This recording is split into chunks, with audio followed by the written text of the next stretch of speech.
Well, it's the weather outlook that we focus on this morning, and we've got Dr. Anthony Anuforom, the DG of NIMET. He joins us this morning. Morning, Doctor, and thank you for joining us today. Well, many listening to that in the report where you just put, they'll ask themselves, wait a minute, do we have reasons to worry about the outlook for this year?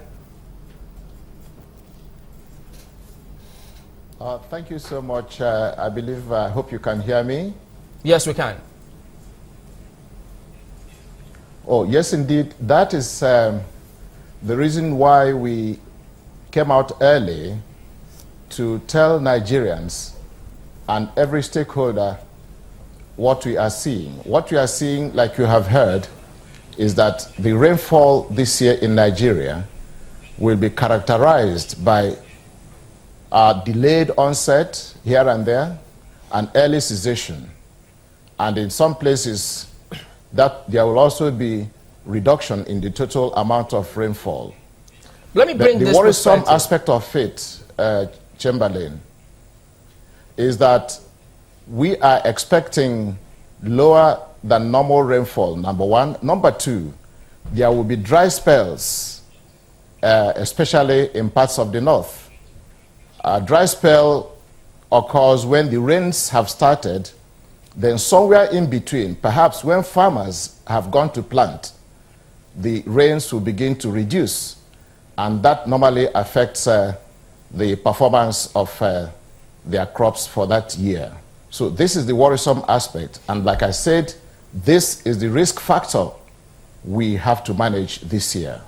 Now, shed some light, because couple of weeks ago, there was, people called it different things. They say, look, this must be heat wave.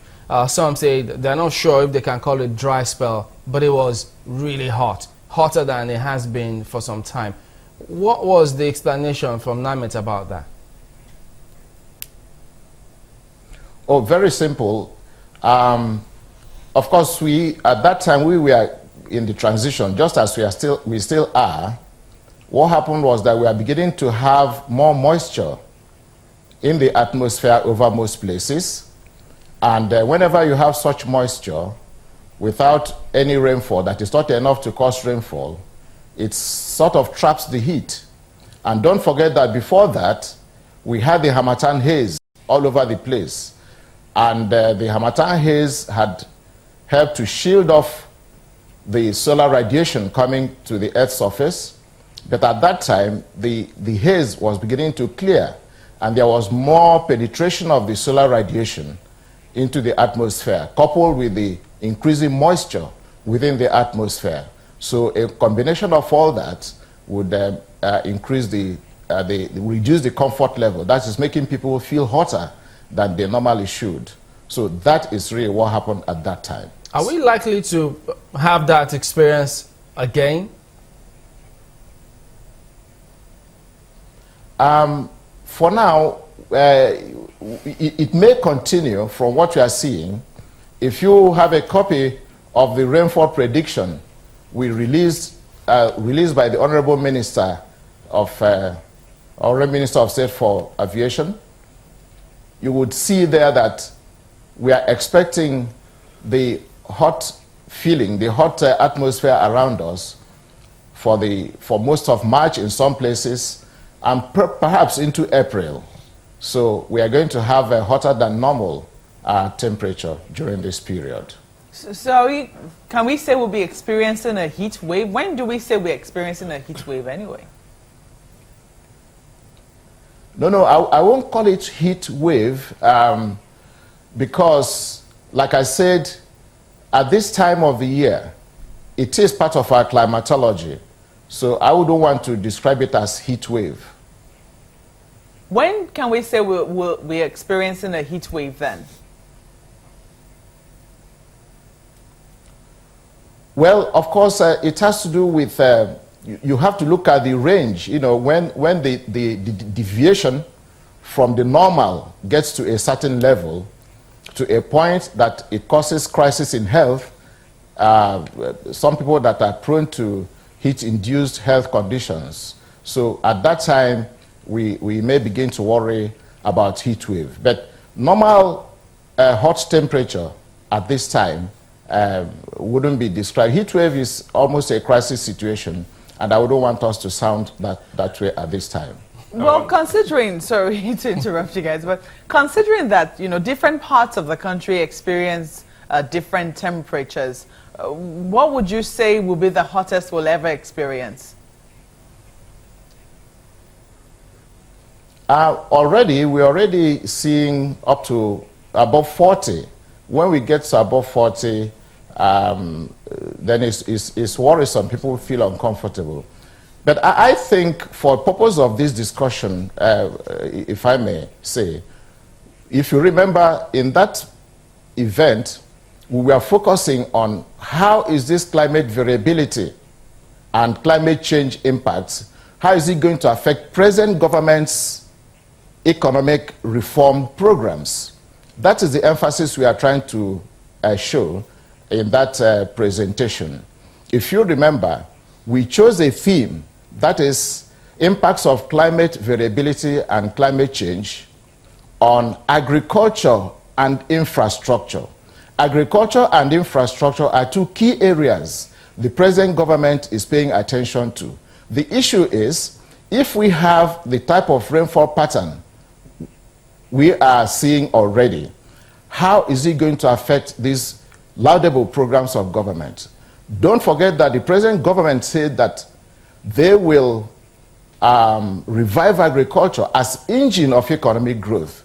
We are in a period where the government is saying, look, we have to diversify away from oil, and our hope is agriculture. And now we are seeing a risk factor, that is unusual rainfall pattern for this year. So this is what I think we should worry about, and what I think we should more adequately address. Well, Dr. Anuforom, I wasn't trying to take you away from, you know, what we will still focus on. I mean, we still have considerable time. It's just that we're trying to understand what had happened to see if it will still happen again. And, you know, concerning infrastructure, if it gets too hot, people might not be able to do the work under the sun. I mean, these are going to be concerns for people. But looking a little more about, you know, looking at the risks which you've mentioned in terms of the dry spells within the rainy season, how do you think we can manage this risk as a country?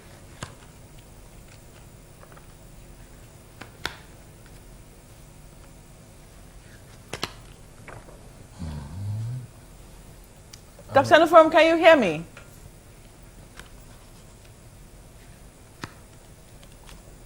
Oh dear.